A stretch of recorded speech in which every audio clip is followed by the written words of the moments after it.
はいどうも、ビバです。最近すっかり暖かくなりました。そう、春です。新しい職場や学校で新生活が始まる方も多いのではないでしょうか。春というのは何か新しいことを始めたくなります。そんなあなたにアクアリウムいかがでしょうか。昨今の生活スタイルの変化で新しい趣味として注目を集めているアクアリウム。今回は家の中で熱帯魚を飼育するアクアリウムについて初心者の方にも分かりやすく小型水槽の始め方を紹介していきます。まず突っ込まれそうなところから先に触れておきます。水槽は大きい方が失敗しにくい。これはよく言われることで正しいことです。水槽に入れる水の量、つまり水量が多ければ水槽内の環境は安定して管理が簡単になります。ただ、初めてアクアリウムを始める方の心理はこうじゃないでしょうか。いきなり大きいのは場所も予算もないから小さく始めたい。めちゃめちゃわかります。大きい水槽は設置場所、床の耐荷重、専用の水槽台が必要ですし、揃える機材も高額です。初めての趣味にいきなり大金を払うのは難しいです。そしてせっかく新しく始める趣味だし、アクアリウムは生き物飼育なので失敗したくないというのが全ての人の共通の思いです。ぶっちゃけ失敗から学ぶことは多いので、個人的には失敗が悪いこととは思いません。さあでは、なぜ今回初心者には向かないと言われる小型水槽を使うのか。実はある条件をクリアすれば小型水槽でも簡単に管理することができるからです。その条件というのは魚を入れない。いやいや、熱帯魚飼いたいって言ってんだろうって突っ込まれそうなので、魚を少なくするにしましょう。初めてアクアリウムを始める方はつい嬉しくなってたくさんの魚を入れたくなりますが、そこはぐっと我慢して魚の数は少なくしましょう。生体数が少なくなると水質の悪化が緩やかになるので、小型水槽用のろ過フィルターと定期的な水替えや掃除で小型水槽でも管理が簡単になります。条件のもう一つ、水草をたくさん植える。これも小型水槽で管理が楽になるポイントです。水草は水中の余計な栄養を吸収して苔の発生を抑えてくれたり、バクテリアの住処になったり、小型魚の隠れ家になったりします。何より見た目が華やかになります。アクアリウムは水槽の立ち上げから魚の導入までしばらく期間を空ける必要があります。まずは熱帯魚を買いに行く前に水槽を立ち上げて水草を植えてしまいましょう。魚を迎え入れるまでの数週間、水草だけの水槽を眺めるのも良いものです。今回は弱酸性から弱アルカリ性までの水質に適した一般的な小型熱帯魚飼育ができる小型の水草水槽の立ち上げ方を紹介する動画です。必要となる機材やメンテナンスツール、素材や水草、立ち上げにかかった総額なども参考程度に紹介できればと思いますので、これからアクアリウムを始める方、小型水槽で水草水槽を始めたい方はぜひ最後までご覧ください。それではまず今回の水槽立ち上げに使う機材、素材、そして水草を紹介していきます。今回立ち上げに使うのはこちらの水槽です。これはことぶきさんのレグラス、いわゆる20センチキューブ水槽というものです。中に入る水の量は7リットル、かなり小型の水槽ですね。LED ライトはビーンズ、明るさはなかなかのものです。20センチキューブ水槽だとこのぐらいでも十分ですね。ろ過フィルターにはこちらのピコロカを使います。これは底面フィルターというもので、水槽の中に設置するタイプのフィルターです。あまり水草水槽とは相性良くないんですけど、今回はこちらを使います。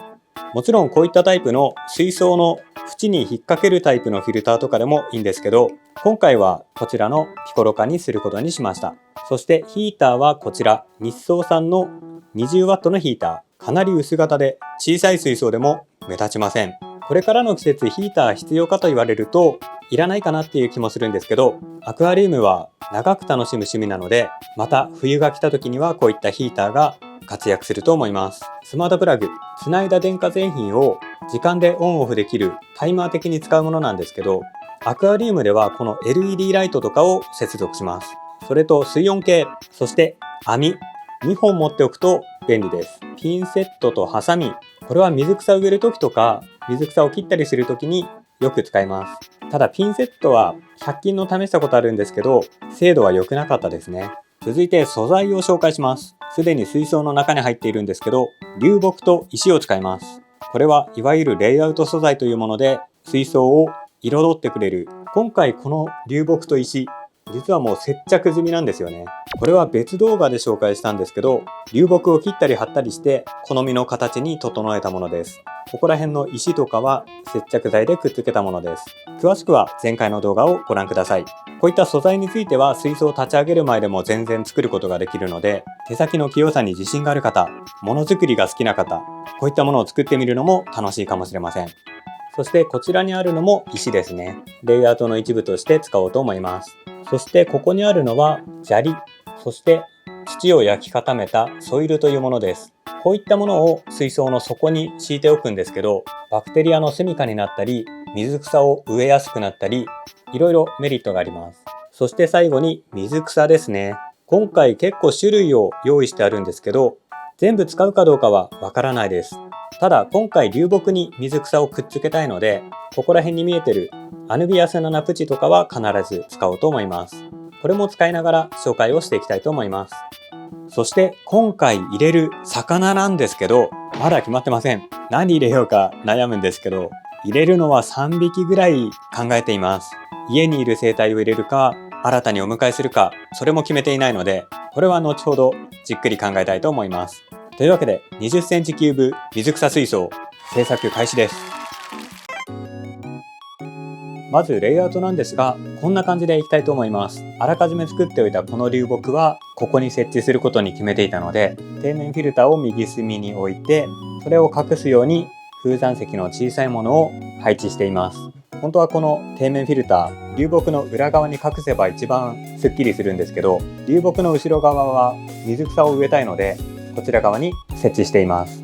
レイアウトが決まったらソイルとか化粧砂を入れていきたいんですが、今回は先にこの流木に水草をくっつけてしまいます。水草は植えるもんじゃないかと思われる方多いと思うんですけど、発着系という水草があって、例えばこういったアヌビアスナナプチとかは流木などに固定すると、そこにピタッとくっついて成長をしていきます。今回この流木にはアヌビアスナナプチとミクロソリウムをくっつけたいと思います。現段階ではこのレイアウト、水槽から取り出して作業することができるので、ソイルなどを入れる前に事前に水草をくっつけていきます。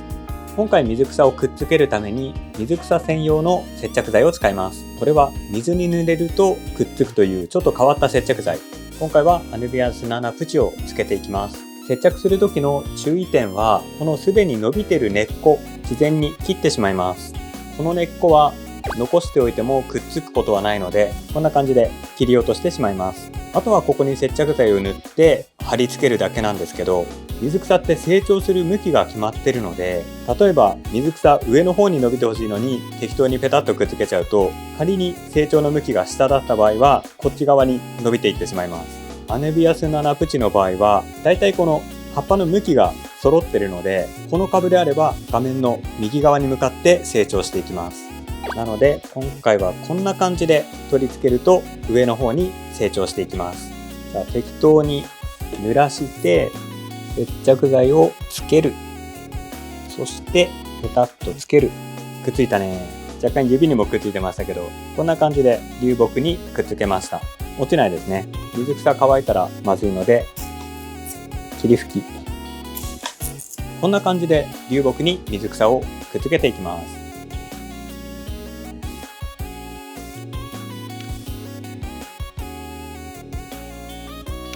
いい感じにできましたね。続いてミクロソリウム、こちらも根っこはすべて切り落としたものをつけていきます。これはこのてっぺんあたりにつけます。ペタッとうまくくっつきましたね。ちなみにミクロソリウムも成長する向きは当然あります。これも若干分かりづらいんですけど、葉っぱの根元をよく見てみるとこっち側に伸びてから上に伸びています。これがほとんど全部の葉っぱがこう伸びて上に伸びているので、おそらく成長の向きはこっちですね。これはこの新しい葉っぱが出てきているので特に分かりやすいです。これもこの黒いヒゲ状の根っこを切ってしまいます。ここら辺につけるか。お、いいじゃない。もう自画自賛してないとやってらんないですからね。皆さんも自分を褒めながらやりましょう。ぶっちゃけこの段階でなんかいまいちかなと思っても、完成してみるとめっちゃいいじゃんみたいになること多いので、この辺りはガンガンやっていきましょう。これどこにつけるかな。ここでいいかな。いいですかね。アヌビアスナナプチとミクロソリウムくっつきました。意外といい感じかも。では作った流木を入れます。めちゃめちゃいいですね。これはイメージ通り。これであとは後ろにソイルと手前に化粧砂を入れていきます。ただこの際にこのガラスと石の隙間、ここからソイルが手前に流れ出してくることがあります。なので隙間を埋めるためにロカウール、これを隙間に詰めていきます。これも100均で売ってたやつですね。何でもあるね、100均。これをですね、こんな感じで隙間に詰めていきます。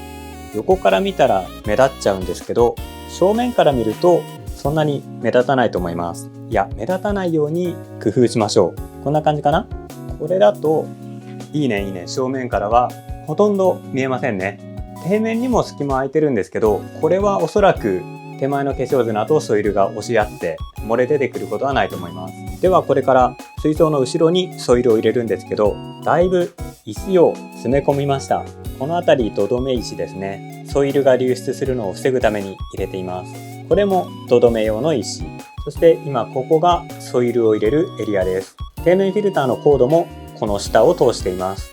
フィルターのところは化粧砂エリアになります。ちなみに作業中は水草が乾かないように霧吹きをしながら作業していました。ではソイルを入れていきます。結構入りましたね。もうちょっと慣らして、ギリギリ流れちゃうか。大丈夫か。よし。もう土留めはバッチリ効いてますね。水槽の横はどうだ。バッチリですね。ソイルをしっかりと留めてくれてます。前から見てもほとんどソイルは流出してませんね。素晴らしい。大成功。続いて水槽の前面に化粧砂を入れていきます。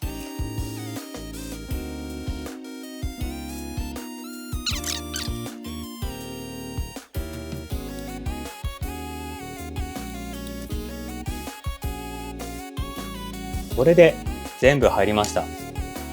ちょうど20センチキューブにぴったりの量ですね。なかなか良さげかもしれません。ちょっと水草を植えるためにもうちょっと水を入れます。なんかめっちゃ水濁ってる。やっぱ洗った方が良かったかな。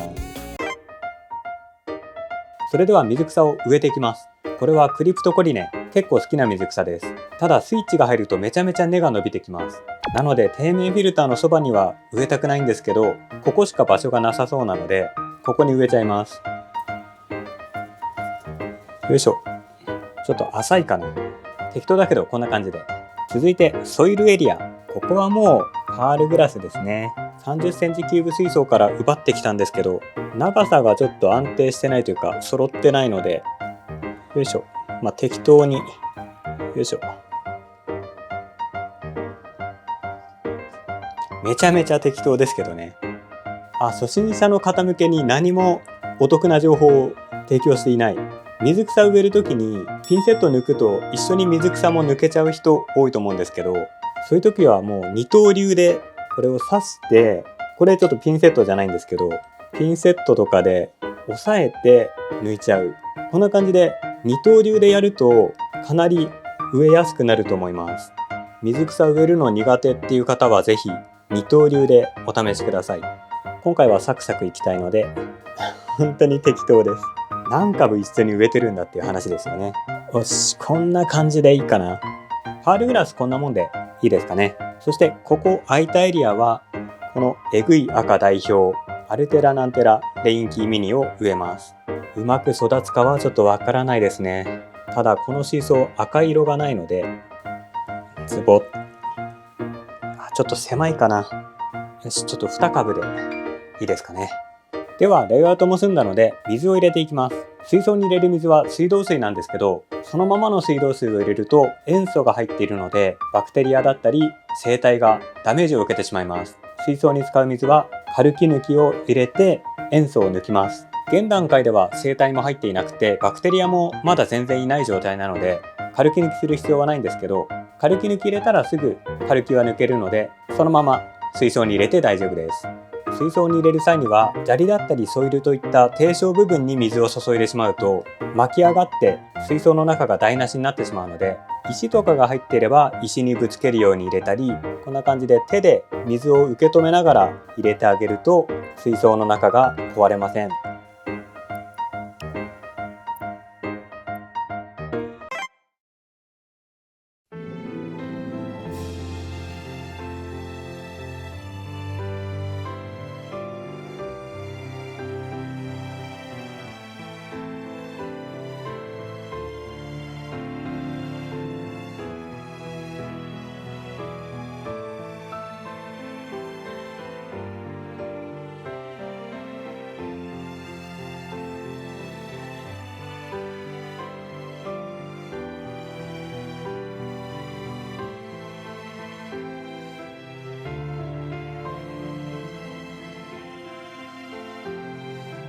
はい、こちらが今回立ち上げた20センチキューブ水槽です。なかなかよくできたんじゃないでしょうか。正面はこちら側なんですけど、右側面から見てもおしゃれな感じになっています。まず正面から見てみましょうか。正面から見るとこのような水形になっています。この流木の根元に生えているアヌビアスナナプチが個人的なお気に入りポイントです。そして流木の上にくっつけたミクロソリウム、これも鮮やかな黄緑色でとても綺麗ですね。次に右側面から見てみます。右側面から見てもアヌビアスナナプチが正面に向いています。これは流木の正面と向かって右側面に貼り付けたので、こちらから見てもしっかりと存在感があります。そして後ろに植えたパールグラス、ちょっと短くカットしてしまったので正面からは見えなかったんですけど、横から見ると流木の後ろに植えられているのがわかります。もうちょっと成長したら正面からでもはっきりと見えると思います。そしてこっそりと入れ替わってるルドビジアスーパレット、最初植えてたアルテラナンテラレインキーミニがちょっと葉っぱが大きすぎたのでこちらに変更しました。こちらも赤系水草として有名なので、この水槽のワンポイントになってくれると思います。あと見えづらいんですけど、ここにクリプトコリネが植えられています。まだ背が低い状態なので若干見えないですね。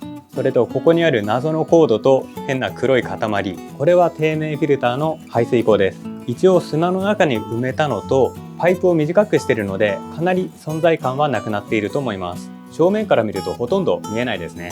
今実際に稼働中なんですけど、ピコロカは音も静かだし底面フィルターなので水槽の中だけでろ過が完結してしまいます。水槽の外に水が出ることがないので水漏れとかの心配もありません。1個失敗したなと思ったのが、ピコロカのコードをソイルの中に埋めて反対側から出してるんですよね。これちょうどパールグラスのところにコードがあるので、もし間違ってパールグラス切ってる時にコードも切ってしまったらと思うとちょっと怖いですね。